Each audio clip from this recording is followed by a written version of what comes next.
paano niyo ako para sa akin. Kasi ano mangyayari sa inyo? Ama, tanggapin ko ang aking kaluluwa.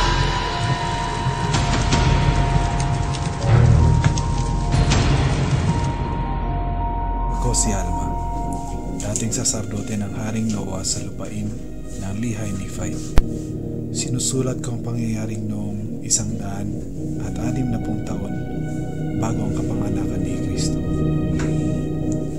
Lumakad kami ng matagal sa kasamaan at kadiliman. Ngunit isang biyaya na may tuturing ang pagkakakilala ko sa isang taong naging instrumento ng Diyos sa kaligtasan ng aking kaluluwa mula sa walang hanggang pagdurusa. Ito ang kwento ng isang propeta ng Diyos na nagngangalang Abinadai, ang patotoo.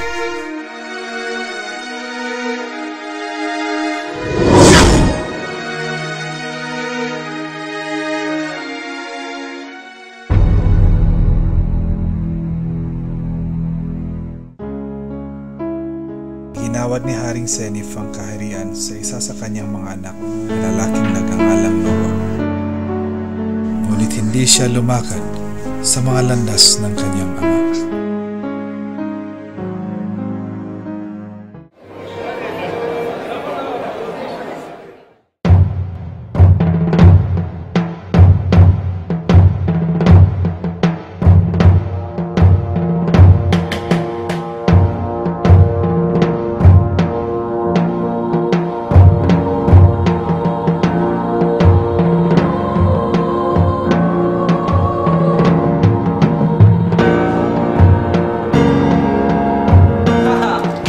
Akin ng iyong mga alahas, mga pera, ginto, kayamanan, ari-arihan, pati na rin ang inyong mga hayop. Bilis!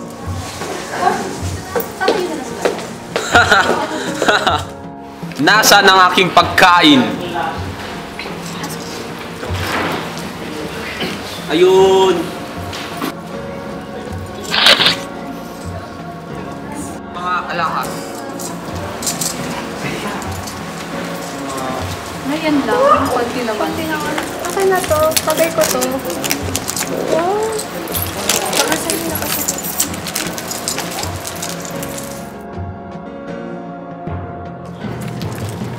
Saan ang iba?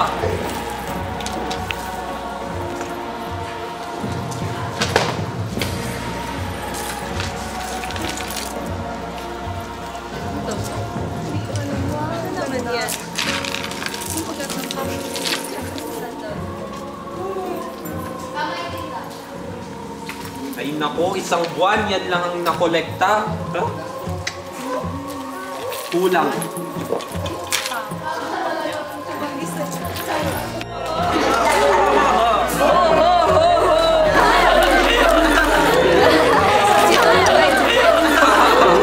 Ang saya naman nito.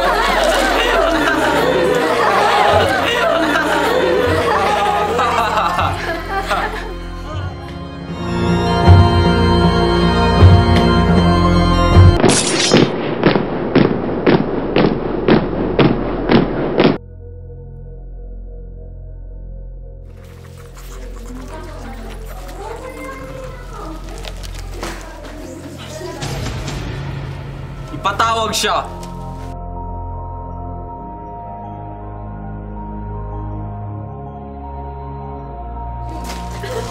Mahal na hari! Siya po ang nagtuturo sa labas. Sinisiraan po kayo at sinasabing kayo ang masama. Pero siya ang tunay na masama! Mahal na hari, ano po ang ihahatol natin sa kanya? Itapon siya sa bilangguan.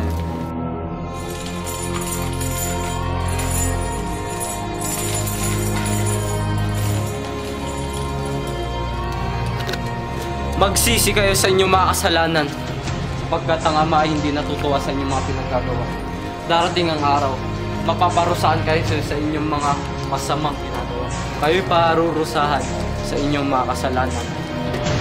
Mayos ka na nga.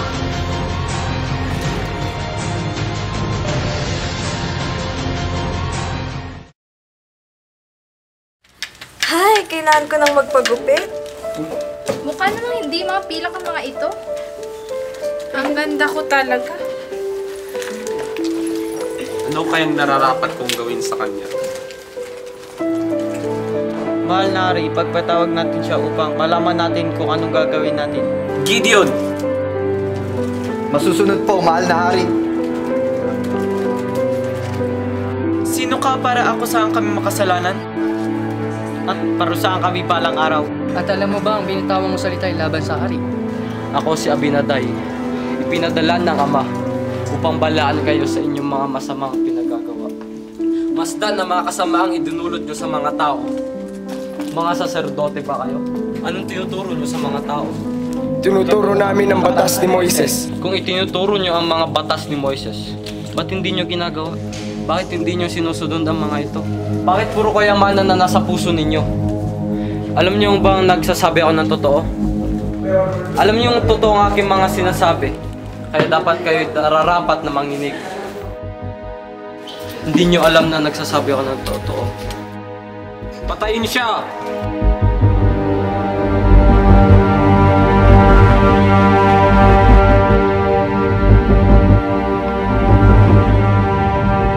Huwag ninyo akong hawakan, sapagkat hindi ko pa naihayag ang ibinigay sa akin na mensahe ng Ama. Subalit ito ang masasabi ko sa inyo. Kung ano ang gagawin ninyo sa akin pagkatapos ito, ay magiging halimbawa at anino ng mga bagay na darating. Hindi ba't nagpropesiya si Moses na hinggil sa pagpaparito ng anak ng Ama? Na siyang tutubos ng kasalanan ng tao. Oo, siya ay pinanganak dito sa lupa at siya ang magiging daan upang maging posible ang pagsisisi, ang muling pagkabuhay at muling makapiling natin ng Ama sa langit. Sunugin siya! Sandali!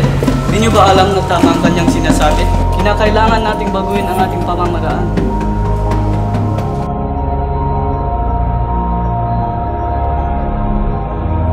Lumayas ka sa aking harapan!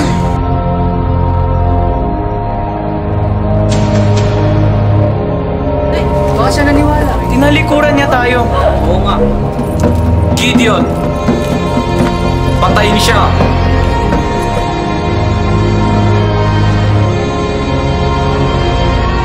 Ito ang aking masasabi. Sa mga nalalabing oras ng buhay ni Abinaday, siya ay patuloy na nagpropesiya patungkol sa mga magaganap.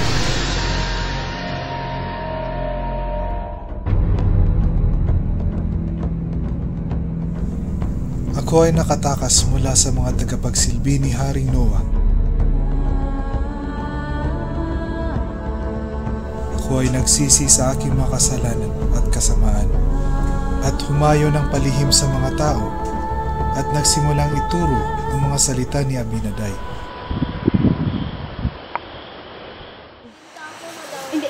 Mga kapatid, ang Ama natin ay mapagmahal at nais niyang makabalik tayo sa kanyang piling balang araw. Papadala niya ang kanyang anak dito sa lupa upang tubusin ang mga kasalanan ng mga tao. Nais niyo pa bang makinig sa Ebanghelyo? I feel my Savior's love in all the world around me. His Spirit warms my soul through everything I see.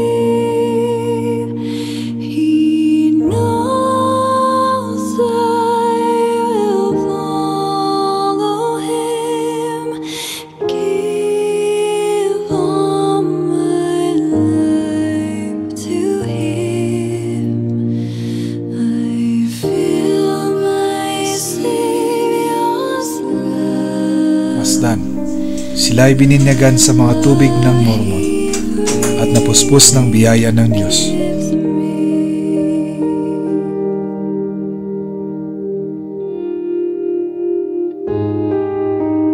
At sila ay tinawag ng simbahan ng Diyos o ang simbahan ni Kristo.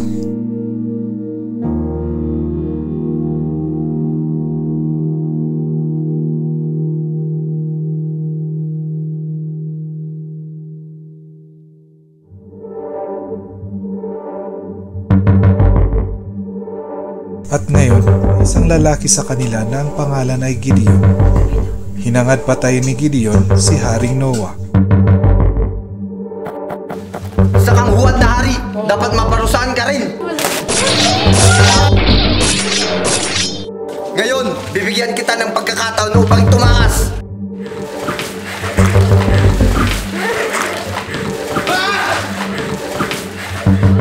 Huwag mo akong patayin! Di ka pala totoo, galit ako sa'yo!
Inutusan ni Haring Noah ang mga tao na magsitakas mula sa mga Lamanita at siya na rin ang nanguna sa kanila. Sundan niyo ako. Tutungo tayo sa ligtas na lugar. Sige po, mahal na hari.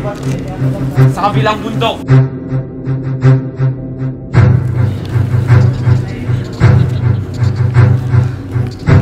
Sa wakas, ligtas na tayo.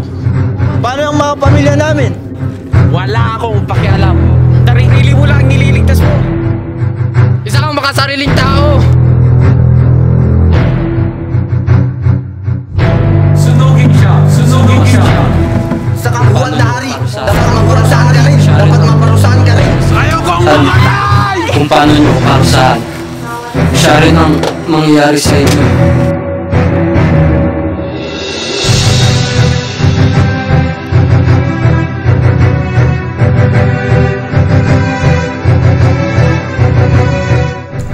Ito ang kwento ni Abinadab.